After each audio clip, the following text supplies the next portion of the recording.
to Breaking the Cycle with Simply Anne, where we expose the pain, the patterns, and we talk about real story, real testimony, real people. Tonight, we have a dynamic young lady with me in the studio. Her name is Zoya Hyman. Zoya has so many experience dealing with people with trauma. She's a forensic trauma specialist. That's it. I almost got it wrong. But behind all of that is a woman with a lot of empathy and people, love to see people heal and become whole. But before we start, I would like to thank Addictive Hair Launch down the back street for this beautiful hairstyle and for always having me picture ready, camera ready, one, two, three, and go. The girls, Rachel and the crew. So visit them. We're going to go right into it. Zoya, how you doing? I am well. Thank you for having me. Great. How's the baby, Zoya? How's the baby? He's doing well. It's always great to have beautiful newcomers to the family. Yeah. They make us they give us hope. Give us hope. So I'm gonna go right into it. Before we start, let's go to who's Zoya? Why Zoya does why she does the things she does, and why do you love? Why did you went in the field of forensic trauma specialist, and why do you do the things you do? Yeah. So I started my education, I'd say. I remember being in sixth grade, wanting to be a surgeon. Oh, Yeah. Got to high school and chemistry whooped my butt. I didn't do very well in chemistry, so I figured I wouldn't do well in medical school.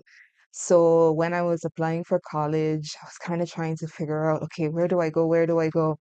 Multiple personality disorder was a very fascinating concept. So I said, I think psychology will fit. And also just kind of looking back socially for me, I was always the person people would kind of come to, yeah. always trying to keep the peace amongst everybody. Hmm. So it felt fitting for me to choose psychology on the list of majors. When I went to college, I absolutely fell in love with it. And so for my master's degree, I applied to John Jay College of Criminal Justice, and Okay. forensic psychology was the major. And when I read over the class content, it fit. And I think being exposed to a lot of trauma over the course of my life, personally, Wow. friends, just people around me, Yeah. it just made sense. And growing older, coming home to work home in the field, um, you realize trauma and humanity kind of go hand in hand. Hmm. Hmm. So it all just makes sense. So I stuck with it. It's a tough job because Hmm. you hear pretty difficult things, but we experience difficult things every day in our lives, Yeah. right? Well, for the most part. So Yeah. it all just kind of came together and made sense. Uh, and as you said in the intro, I really enjoy seeing people heal, Yeah. and healing from trauma is possible. Yeah. So there is a hope in the work as well. So it's just kind of like you get your hands dirty and then you end up seeing the product of a person who has overcome. And that for me is everything. Yeah, that's beautiful. I Yeah. love that. You have a beautiful personality. I always admire you. I look up to you, even I'm older than you.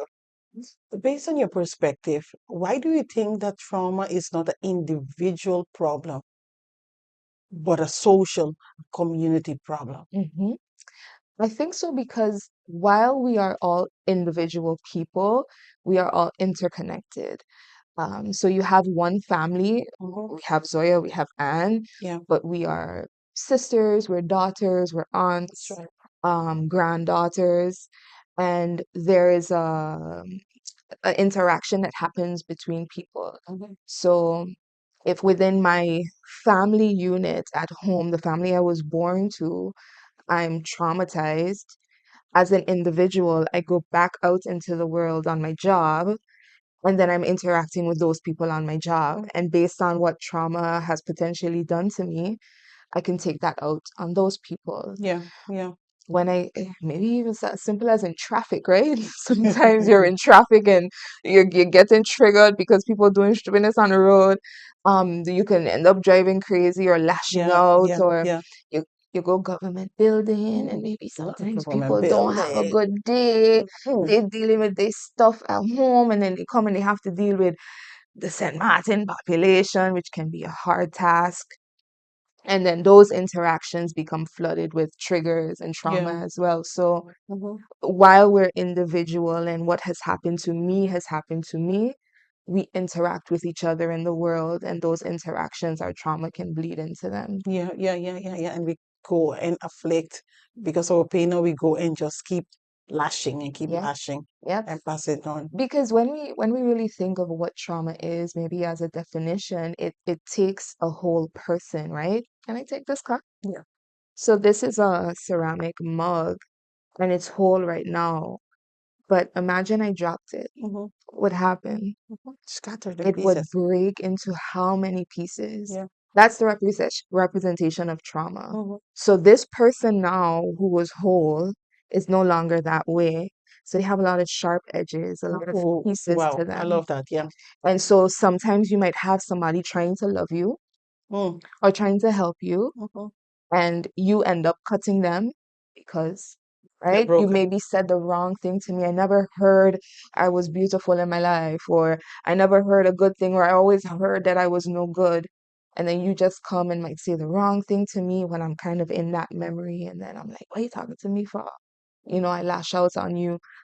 It's a variation of things that can happen. Mm-hmm. Um, for a person lashing out or taking out their pain on another person. And sometimes it's that I don't want to feel my pain. Mm-hmm. Mm-hmm. And so subconsciously, I project it onto you Yeah. because I don't want to deal with it. Yeah. Those are very complex psychological um, interactions that happen between people subconsciously, Yeah. even. Yeah. Yeah. Yeah. So I work a lot with the youths, I'm both in the youth detention MLC, the youth Hmm. detention center, and in Have Bay, Point yes, Blanche. Point Blanche. And recently we started teaching with Dr. Nanton and Mm-hmm. I. So we're there on Mondays, and we are teaching them about the dysfunction, the trauma, what afflicted them that caused them now to be who they are. And trauma can make someone do crazy stuff. Yeah, Yeah. like you said, the example of the sharp edges, and so trauma now afflicts us emotionally. So we are emotionally dysfunction. Which experience working in this field as a forensic trauma specialist? What are the common emotional dysfunction that you see, especially in the young people, Hmm. in the youths? Impulsivity, lack of self-control, Control. and it's to the point where there's always this comparison between the generation today and our generation Yeah, before. yeah, Like we wouldn't dare cuss about yeah, in public yeah, because we had a sense of fear, which is really respect, yeah, reverence yeah, for our parents, right? We can't imagine going home and our mother have to hear we was on the road yeah, cussing bowers in yeah, front of adults. Like, who are you representing up yeah, there? You can't be representing me. So our respect for our parents kind of encapsulated us. It protected us from a lot. yeah. We don't have that now. Mhm, And why don't we have that? I keep trying to feel for where it changed because I mean I'm still fairly young, right? So I'm like, I just grew up. Like, yeah, it wasn't too long ago that yeah, we still had respect. yeah. So where and Where? how did it How it go happened? Yeah, wrong so fast? And I'm thinking perhaps a lot of the younger generation are just perhaps children of young parents yeah. Younger parents. Yeah. and a lot of busyness working, Mm-hmm, not a lot of family because our older parents and grandparents have maybe passed on, or we haven't really kept the family unit tight to say, this is your grandmother, this is your mother, this is your father, this is your grandfather. We keep it tight, and this is what family means because it's kind of like I doing my own thing because I yeah, young still. I ain't got time for these churn. yeah. Are you doing? Mhm, Are you go hot up food for yourself? There's not maybe enough attention and affection there to raise these kids. So these kids are like, listen, I live my life. I doing what I gotta do. And what that means is whatever comes to their very young brain to do, mhm. They they do it. do it. Yeah, yeah, There is no thought of right? What my mother gonna think? Yeah. My mother probably gonna back me up. Mm-hmm. If she gotta hear anything, my mother gonna back me up. Or my mother don't care. Can't be bothered. Who gonna call my mother to tell my mother this? My mother ain't even gonna find this out. If she find this out, she gonna just run she mouth. It don't matter. Yeah. What gonna happen? My mother gonna beat me? Okay, she gonna beat me. That don't mean nothing. So there is nothing protecting this generation from themselves Yeah. or from the dangers and the risks of what the world has to offer. Um, so I think it's really the emotional dysregulation, which is very common for all young people, but a young person in a family, in a village, is protected by that village. That village is there to say, nope, there's a boundary there. Nope, there's a boundary there. And the same thing you hear from Anne is the same thing you hear from Zoya. That's it. No, Mm-hmm. we don't do that. We don't do that over here. Mm-hmm. But if we don't have that buffer, we don't have that encapsulation to protect them, when they go over here, anything goes. When they go over here, anything goes. What they hear from Anne is totally different from what they hear from. There's no consistency. There's no principle. Yeah. There's no morale. There's no moral Values. Yeah. values. Mm-hmm. So anything goes. Yeah. And if anything goes, the chaos that ensues is what we're seeing. Yeah. And so I think there's also, while I say emotional dysregulation, impulsivity, there's just apathy, there's lack of hope. Yeah. If I die today, I die today. I lived, I lived it up. Have You, one life, you, like you they say. Yeah. YOLO, you only and when we think about what's often said and the messages that goes into the mind, you say something enough, you believe it. I'll tell this quick story. I did this summer camp once. I was maybe like 18. We did a summer camp, and there was this girl, and we gave her a nickname. I can't remember the details now, but we gave her a nickname. So let's just say her name is Georgina. We were calling her Latoya the whole summer camp. Okay. At the end of the summer camp, she says, "What's my name again?" Georgina. Because for like 6 weeks straight, every day, at least 5 hours a day, you were hearing yourself being called Latoya, Latoya, Latoya, Latoya. Wow. At the end of this 6 weeks, you're having to tell the story of yourself and how and you have to pause to think. Maybe to understand it, sometimes we have to pause to think of our age because we kind of forget how old we are, Especially when we're depending climbing up. Yeah. when it gets up there, right? It's kind of like, wait, who am I again? Where am I? How old am I? You kind of have to question yourself a bit. This young girl, she was like 12, 11. And that always stuck with me because you only live once. You'll sleep when you die. YOLO, you only live once. Money over everything. We grind, like we speak all of these messages, and these young people are soaking this in because social media is there now. Maybe that's kind of where it went wrong. You always hear that, right? So less parenting, raising, more watching the TV. You get a phone. On the phone, the phone has now become your Parents. parent, in the sense of the phone is teaching you, and whatever is on the phone, whatever accounts you follow, whatever videos you're watching, Yeah. this is now what's giving you messages Mm-hmm. about what life is. And so these young people growing up like it is what it is. Yeah. Whatever goes, whatever happens, YOLO. Mm-hmm. I'm here for a good time, not a long time. Yeah. Yeah. Yeah. While you were talking this, so yeah, I thought on migration because I believe migration has a lot to do with it. Because you said about the community, your culture, your surrounding, your environment. So if we have a lot of migration to St. Martin or from St. Martin, of course, wherever you go, there is no auntie, no granny, no grandpa, no neighbor that saw you since you were in your mother's tummy and stuff like that to keep you accountable. So that's definitely one of the reasons that we are seeing that our young people just, no much protection, as you said. And then, of course, we're talking about values. But what is very important to identify the traumatized parent raising children. They're just born into the world, innocent, gullible, like a sponge. So now they come out in an environment in a home. As a matter of fact, some even in the mother's womb, they start to feel the whole trauma for whatever happened to the mother. Can be it rape, can be it the poverty, can be it whatever trauma caused that the state that the mother is in, it will now pass on to that unborn child.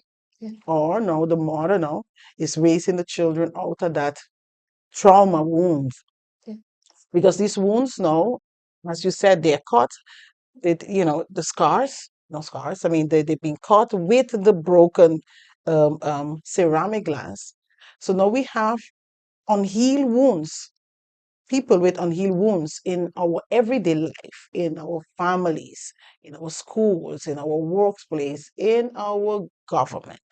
I have to say that part. Yeah. It always feels good when I say government, you know? And now, with bleeding wounds, raising children. Let's talk about that a bit. Yeah. Unhealed wounds. Mm-hmm. Because we have the trauma, Yeah. and all of us been through something. All of us been through something. We all have a story. We all Mm-hmm. been through something.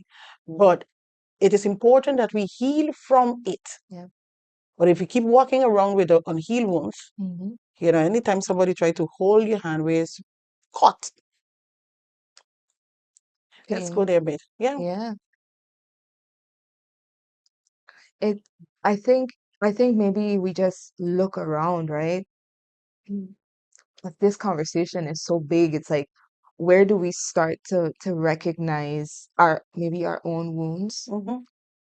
Uh, because I mean, sometimes it's easy to see the fault in other people. It's easy to see the speck in somebody eye and not the plank in yours. Um, but yeah, truly, if we're not healing, I while I was in college, I often would think about having a child. And I'm like, boy, I kind of selfish, like at that point. I'm like, I just want to do whatever I want to do. So I would ask my parent friends, like, how y'all do it? Do y'all experience selfishness as a parent? Because in my mind, I cannot have a child if I'm selfish, Mm-hmm. because this child is going to need me. And if I'm selfish, I don't want for myself. Yeah. How am I going to give this child what Yeah. they need? Mm-hmm. So that ability to just look into myself and say, you got this going on, you got that going on. Um, being a wife, I'm a little spicy in the mouth. I'm a little spicy. Like, I want to talk back. I want to say what I gotta say. The Bible talking about submission. Like, what is? How do I do this? Um, I have to be honest with myself. Yeah. Like, I like to defend myself. I Mm-hmm. like to speak up for myself. Nobody gonna punk me, right? No. Where did that come from? That's a wound in and of itself, Yeah. right? Yeah. The Yeah. need to defend yourself and nobody ain't gonna look at me like no punk. Where did that come from? Who Rejection. who never protected you? Yeah. Who never stood up for you? Who Yeah. was supposed to be there to do that, Yeah. right? And so in my marriage, I have to kind of humble myself and say, Zoya, this is a defense mechanism. Yes. Yeah. It's not healthy. No. This is your partner. Yeah. He has a role to play. Mm-hmm. You have a role to play. Fighting, what is that? Yeah. That's not healthy, right? Yeah. So go dig deeper, and digging deep hurts because you got to go and clean that wound now. I stepped on a piece of glass when I was like 13 years old. It was a right angle triangle Mm. perfume bottle that broke, and I stepped right on it. When I went to the hospital after having lost blood, feeling dizzy in the car, people got to inject inside the cut. Yeah. To bring healing.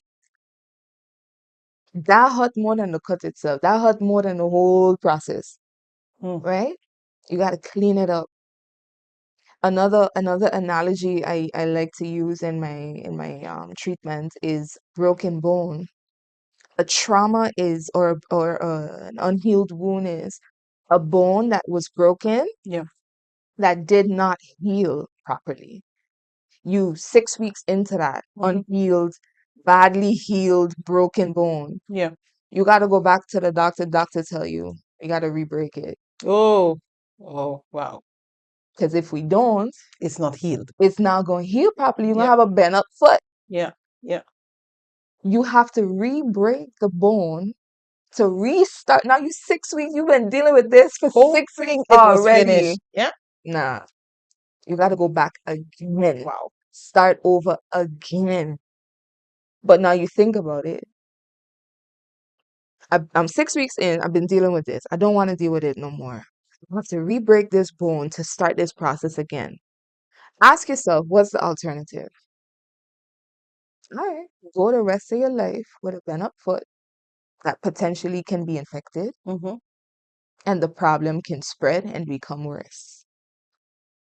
Or Or you take this 5-10 minutes of re-breaking, and then you start your true process of healing. And what that re-breaking really is acknowledging that you have bad ways. yeah, something is wrong.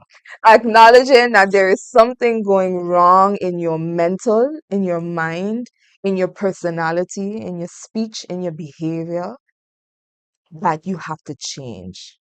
Because how you speak to people, how you think, how you react, it's not healthy and it's not okay. No, yeah, but Zoya, is what they do to me, is the abandonment, is the rejection, is the divorce, is the grief, is the assault, is the yeah, it happened. Sucks. Mhm. And the biggest part of that, the re-breaking, still your responsibility Yeah. because it's your life. Mm-hmm. And so if you don't want to live in that place of trauma anymore, if you don't want to continue living with that unhealed wound anymore, you have to admit to yourself that you have to heal by committing to say, yes, I have to stop. I have to change. I have to let it go. I have to move forward. I have to s- change my way of thinking. I have to forgive. I have to, so that I can reclaim my life Yeah. and live it the way I want Mm-hmm. and no longer being the victim of what happened to me. Yeah. Yeah. And sometimes being the victim validates the experience. Because if I forgive and I let it go, then they getting off. Mm-hmm. They going scotch free. Mm-hmm. Did it really happen? Mm-hmm. You didn't get the I punishment. didn't get the I wanted. And if we think about that truthfully, that's a lie because it did happen. Mm-hmm. They did do it. Yeah. They were wrong for Mm. it. It's sad and disappointing that you had to go through that.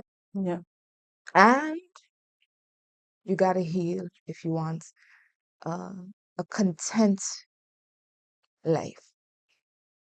Two things, two big heavy things in your hand that you have to find balance with. It's not easy, but that's the process if we don't want to walk around with a bleeding open cut or a broke up foot, right? That's right. That's right. Yeah. And because I see a lot of people when we know more or less, or maybe we do not understand exactly what happened to us because the mind tend to kind of block it out. You know something happened, something is wrong, but you really don't want to go deep and find out where it came from. Mhm. So you find people start to isolate themselves, or you find someone that decide to just not talk about anything. And even in relationship now, they anything happen, they just uh, um, um, go under what we call a silent treatment. They Mhm. just don't want to even express themselves or communicate that, hey, Mhm. something trigger me. So they tend to, and we see that a lot in a lot of relationships from very young. People just give the silent treatment. Yeah. Just don't talk because I will have to actually try to express I am angry, really not because what you did, but you kind of you kind of touch a nerve there. Yeah. and it feels familiar. I know this pain. I know how this feels. Why do you think, Zoya, that people, or many of us, because I was there in that show, that it's hard for me to now decide to come out of isolation, Mm, or it's hard for me to speak up, to talk, to say, hey, you hurt me. I feel abandoned. I feel rejected. I feel whatever it is. yeah, Why is it so hard for us to do these two importance of that is the starting of our journey, journey healing, yeah, of moving forward? safety. Mm-mm. We, the defense mechanism, I defend myself, right? I build up these walls to protect myself, um, to feel safe because of all of the pain that I have experienced. Yeah, And so isolating and keeping it to myself is safe for me because I'm in control. yeah, somewhat. It's pseudo. Mm-hmm. It's not real control, No. right? Because really this thing is what is in control. And that's the danger of it because when it decides to pop, you yourself, Mm. mm-mm. So the illusion of control and safety is is what isolation and avoidance gives. Now, to express to somebody, you've hurt me, I feel abandoned by you. There are two things. You can be doing this to get a response or Mm. changed behavior, which is most times what we are doing.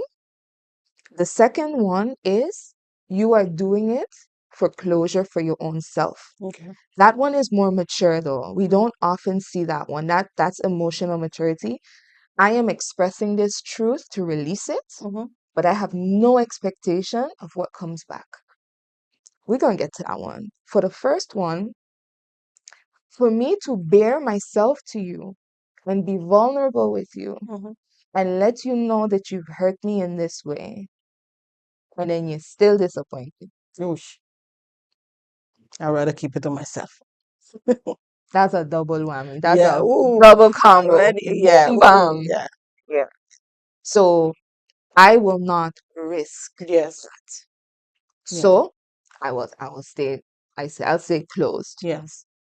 because to risk being vulnerable, bearing myself only to be disappointed yet again, Mm-hmm. Mm-hmm. Mm-hmm. Mm-hmm. I can't deal with that. Yeah. I can't deal with that. And no, this is where in the second example of me being truthful about my experience in this relationship, or yeah, it's most times relationships that these things happen in, Yeah. Love right? relationship. Yeah, yeah, Yeah. yeah. And sometimes it's not just romantic, yeah. It's Yeah. sometimes you go to your Friendship. mom or your dad and you say, Mom, Dad, where were you? Mm-hmm. I needed you and you wasn't there. Mm-hmm. Mom and dad watching you, "Yeah, I did the best that I could." They don't give you what you need Yeah. still, Yeah. right? That void just opens a little wider because I need you now to acknowledge that. Mm-hmm. But this is where now, if I come to my parents and I say, and in this example, it could be your parent, your brother, your sister, your boyfriend, your girlfriend, your husband, your wife. I am going to let you know this because I want you to know I need to speak my truth, right? Mm-hmm. Mm-hmm. I need to get this off of my chest. I Yeah. need that closure to say, you had to be there for me and you weren't. You was no. That hurt me. Yeah. But I close in the chapter and I'm moving forward Yeah. because I am freeing myself from the expectation that you will ever be there for me Yeah. again. Yeah. If you choose to, that is completely up to you. I have no expectation of this. So, for my own freedom, I'm releasing this. And that you can hear how that sounds differently, right? Than a yearning for somebody who's like, come, like you hurt me, you abandoned me, and you're seeking an apology. Mm-hmm. Or you're seeking them to finally step up and show up. And Versus, apologize. I'm saying this to you so that I can gain my freedom. And regardless, it is what it is. It's Yeah. cool. And genuinely meaning that. Yeah. Not Yeah. just saying that out of sarcasm or um, just trying to kind of guilt trip the person to give you what you want. That's more in the first one you will get that still. Mhm. So we do it for safety Mhm. and the illusion of control that we have. We stay isolated and we avoid certain conversations because we want to avoid the disappointment that may come from it. Because to bear that vulnerability and to still be disappointed again, it's a cut in the wound all over again. Mhm, mhm, mhm, mhm. So there are many people walking all around with the wounds of rejection, the wounds of abandonment, the wounds of injustice, and the Yeah. wounds of betrayal that comes with all a whole lot of stuff, from the neglect and from the grief and from all these kind of stuff, the rape and Yeah. all these kind of stuff that human being go through. And we're talking about right now in St. Martin. Hmm. And when I mention all these type of wounds that happen oftentimes from childhood, we know that many people, even those viewing tonight on this show, Breaking the Cycle, have these wounds. Hmm. Some have all. Some may just have experienced rejection because mommy left and or abandonment. Many of these wounds. So because of these wounds, and we talk about it now, they are unhealed wounds that we protect them because we feel entitled, like we just discussed a while ago. So we go through life, and many people even to the grave, not healing from this trauma, not healing from what happened to us in the past. And we become that pain. We really become it, and we lose our identity with all that happened to us. So with the purpose that God has for us, the predestined purpose and all these beautiful stuff that God has for us, the trauma and the wound now make us become somebody completely opposite from what God has for us in store. So it means many are living now within the community of St. Martin and leading in many positions, um, teaching our children in school with these unhealed wounds. And I believe I can make this bold statement that the community of St. Martin, us here, are not taking trauma serious. Hmm. We are not taking mental health serious, or even breaking the cycles and speaking up and helping people to become healed, body, soul, and spirit. Why do you think that is a big taboo on our island to even talk about what happened behind closed doors, the violence and all this kind of stuff? Why do you think it's a big problem here on St. Martin? Because we are here now. Hmm.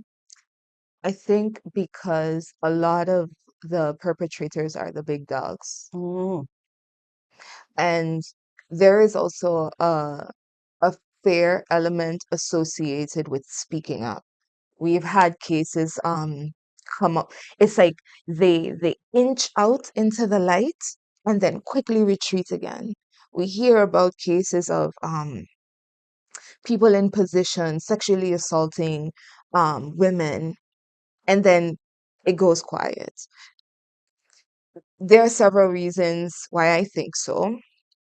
Sometimes the process of due process, maybe going to court, yeah. might prevent a person from publicly speaking about a case because you want to ensure that it remains untainted.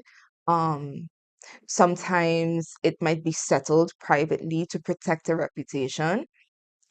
Sometimes there might be threats associated with speaking up. I will kill you if I will harm this person, that person. I'll kill your cat, your dog. This is real. If you speak up. So, in one sense, a lot of the perpetrators are the big dogs. So these people have power, and power gonna protect power. So who's talking about this? A lot of the times, it's my word against yours in these cases. Um, and I'm really, I think this conversation can relate generally to a lot of forms of abuse, sexual abuse, physical abuse, financial abuse, because all of them are power plays of the perpetrator. And so if I say this, who's going to believe me? Mm-hmm. And if now I go out and I speak this, and this person comes to attack me, to threaten me, who's going to protect me? Because sometimes the police not gonna do it. We had a case a few years ago. Um, it was public in the sense of on Facebook. I don't know where the girl is right now, so I don't want to give too much, to dig it up. Mm-hmm. Because you see, like sometimes a person, because they can't be protected, would rather just keep it quiet Yeah. so that people don't go and dig it up and then it's a whole thing again. And so even sometimes just wanting to be able to speak freely about it, we have to be mindful of the people who are actually involved Yeah. in It's a it. small community. Right. So, um, yeah, I'll just say this, she went to the police station and there was a clear video of what happened, and they told her there was no law for them to enforce. There was no law broken for them, the police, to enforce, because they are law enforcement, right? They're police to enforce Uh-huh. law. And so even though we can see what's happening on the video is wrong, there was not enough evidence still to make a case To protect her. against. Wow. Wow. What do you do with that? Wow. You hear of legitimate cases. I say legitimate meaning court of law found the perpetrator guilty. 4 years. And you know, say Maarten years ain't 12 months. It's like 9 months to a year. So you get nothing about two and a half, three. Good behavior, maybe even less for assault against a child. You're gonna be out on the road again. So Maarten is small enough. They ain't got a restraining order big enough to protect you, really. Yeah. You're hearing our prisons are full. This enables people to perpetrate. So where they gonna put me? They are gonna be able to sit down home for a while before my case is called. So, and what does this mean in the mind of a victim? Listen, as we had in the previous discussion, let me just keep this real close and move on with my life, see, as best as I can, Try to mask it up. because who's going to protect me? Why? What is the purpose of speaking about this? People gonna ask a whole set of questions.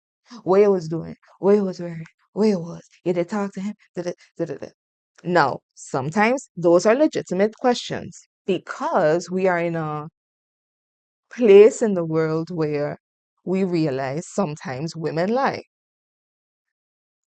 That's just the truth. Mm-hmm. Or there is a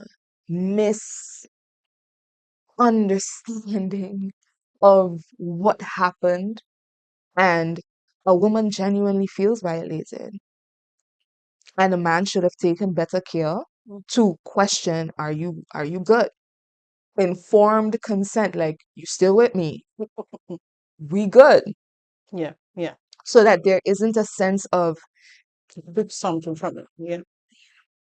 I feel a bit violated because I didn't know that this was what it was. I thought we were just gonna hang out, or you know? So there's a part women just straight up lie for their own reasons. And Yeah. then there's a part where make sure we're taking better care of how we're interacting with each other so that everybody is sure of what it is. So that nobody is misinterpreting anything. Yeah. Because Yeah. sometimes people get caught up Yeah. because The moment. stuff Yeah. happens, Yeah. right? And then there is, now you did that. You took advantage of the person, and Yeah. you made your power play, Mm-hmm.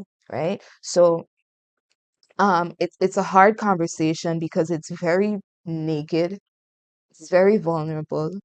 There's I had a young girl, um and there was a tape about her. She was 15, and the tape was circulating, and everybody really got down on her case, and I'm like, hold on, guys, okay, we can have the conversation about a young person having sex, okay, whether it's wise, right? But why aren't we giving more attention to the person who was taping this? Like, why is In that fact, not the conversation we're I having? didn't even think about that one. I don't need to talk about a 15-year-old having sex. Yeah. Let her parent. Okay, sure. Why are you taping this? Yeah. Furthermore, why are you sending this out? Yeah. Yeah. Why are you sharing Yeah. this? That's the conversation I want to have. Yeah. Like, it's a lot of people having sex out here. It's like, it's normal, Yeah. right? We can talk about the morale of it. Sure, as I said, no problem. But we're not about to, come on. Yeah. She had sex. He had sex too. And he recorded her. Yeah. And he sent it around. And people shared it. Yeah. I think she's the least for problems. So it's also how we perceive these types Yes. of That's right. situations That's and right. conversations. So it's a lot to carry. We need bigger baskets to carry Yeah. all of Yeah. these things. It's possible if we can just remain grounded, Mm-hmm. right? Like what's right, what's wrong. Yeah. Don't take advantage of people. Yeah. Make sure you're sure about what's going on. Young people, hold on to it. It's unsafe out here. Mm-hmm. Mm-hmm. It's unsafe. STDs, Yeah. pregnancy, Yeah. love. What is love, right? Until you're sure, just hold it. Um, but that's not where we're at Yeah. Yeah. because there are too many unhealed Yeah. wounds. Yeah. Zoya, the time went so fast, It really so did. fast. I will be. I think we need to do a part two and a part three. But in closing, I want you to tell us very briefly for you, what does breaking the cycle mean to you in the context of trauma and community healing? Yeah. I think the first thing that comes to mind is just honesty, being honest with yourself, Yeah. because your life is your responsibility, honestly, no matter what has happened to you. Yeah. And that might be hard for the ears to hear, but I Mhm. think the heart knows it, the soul knows it. Um, and healing is possible. And once you heal, I wish I had my shades here in my bag. You have your shades on, and then the lens is trauma. Mm-hmm. You're seeing the world through your trauma. Yeah. So what happens is decisions are made from trauma. Through the lens. Yeah. If you are able to take those off, you realize Mm-hmm. it's okay. It's worth living. Yeah. And it's possible to feel a sense of joy and happiness and contentment. But you have to take those lenses off. And once you're able to do that, a lot of the decisions that you make, the ways that you think are going to change. Yeah. And by that, you veer off the course of trauma. So you have trauma road, trauma lane, trauma avenue. When the lens is on, you take the lens off and you dig in and you do the hard work of healing. You go onto the healing road, healing avenue, healing lane. And on that lane, naturally, the cycle breaks Yeah. because you made a different decision. You made a turnaround, and it's possible. So it requires first a level of honesty with yourself and changing the course direction of your life to say, I'm going to do different, even when it doesn't feel easy or even when it hurts, so that I can have the outcome in my life that I want. Wow. Thank you for being with us tonight, Zoya. To all the viewers, share this one, share this live. Remember to tune in TV, channel TV St. Martin, TV 15 St. Martin, and every Tuesday at 7 o'clock. Remember, your past may have started a cycle, but your healing has the power to end it. Until next time, keep standing, keep healing, and keep breaking the cycle.